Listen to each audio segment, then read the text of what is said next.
Orang miskin itu kalau ngamal itu dramatis. Betul itu. Jadi makanya kenapa Nabi suka orang miskin. Loh, saya pernah ditanya, saya ini punya teman yang kaya raya. Dia biasa ngamal 1 miliar, 2 miliar. Dia nggak terima sama fatwa saya, Gus kenapa Anda masih muji orang miskin? Ngamalnya tuh banyak saya sekali ngamal bisa 1 miliar, setengah miliar. Tapi kata saya, ngamal kamu itu udah dramatis, nggak seru kata saya. Terus dia tanya, kok bisa Gus? Dia orang kaya, paling ngamal 1 miliar untuk bangun masjid, 1 miliar, setengah miliar bangun pondok, setengah miliar. Jadi kalau orang miskin, misalnya tukang becak, orang miskin kan pasti kawannya orang miskin. Kan nggak mungkin orang miskin utang Abu Rizal Bakri, utang Yusuf Kala, kan nggak mungkin. Kenal saja enggak. Orang miskin kan utangnya sesama orang miskin. Itu pasti itu kan hukum sosial ya. Nah ternyata itu hari itu anaknya enggak makan, hari itu istrinya mau kelahiran. Utang sesama miskin, diutangi 50.000. Tapi uang ini dramatis, kalau hari itu nggak makan mati. Artinya apa? Ada orang ngamal 1 miliar untuk bangunan, kadang aksesoris, yang satu ngutangi 50.000 tapi taruhannya nyawa. Nah sekarang menyelamatkan nyawa sama bangunan keren mana?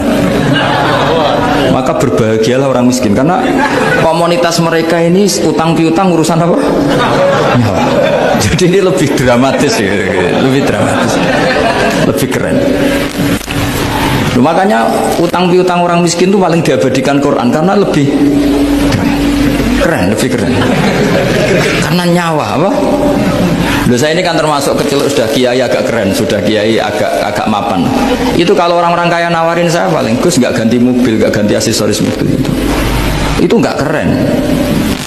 Al-Nadikan tetap ngamal pun tidak keren. Tapi kalau orang miskin, saya sering kan dengar cerita mereka orang itu ngeri. Kayak cerita yang diabadikan Quran itu, wa yu'thiruna ala anfusihim walau kana bihim khassas. Itu Nabi mengumumkan, saya punya tamu tapi hari ini saya tidak bisa hormat tamu.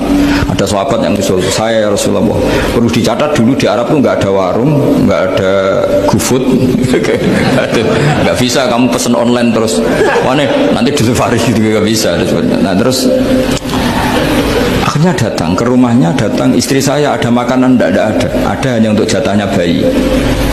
Terus ya sudah, bayinya kamu tidurkan supaya jatah itu dimakan tamunya Rasulullah. Sehingga pagi-pagi dia datang ke Nabi, kamu punya amal apa? Sehingga tadi malam ada ayat wa yu'thiruna ala anfusihim walau kana bihim khassas. Mereka mengalahkan kepentingan dirinya sendiri meskipun punya kepentingan sendiri demi tamu tadi. Terus cerita dia, kita tamu tadi malam ya Rasulullah, yang saya sanggup menghormat, sebenarnya saya tidak punya apa-apa, hanya jatah bayi. Itu aja dramatis, bayinya ditidurin dulu, tapi tidak disuntik ganja, tidak ditidurin. Ditidurin biasa nanti kan, ditidurin biasa. Terus suami saya pura-pura nemani, lampu dimatikan. Nah mungkin tamunya saking laparnya gak penting mikir itu, yang penting makan aja. Jadi maka sebetulnya orang-orang miskin itu tidak usah iri, wah itu orang kaya bisa ngamal masjid 1 miliar, 2 miliar. Tetap ngamalnya ini sesuatu yang tidak mendesak. Tapi sesama orang miskin, kalau temannya minta tolong itu mesti dramatis. Istri mau kelahiran, kematian, kelaparan, pokoknya yang diselamatkan itu seru semua. Artinya gini ya, kalau miskin ya nikmati saja, itu ada peluang untuk menyalip pahalanya orang-orang. Tapi yang kaya ya tetap kaya. Kalau semuanya miskin, nanti yang miskin kerja di mana kalau semuanya miskin?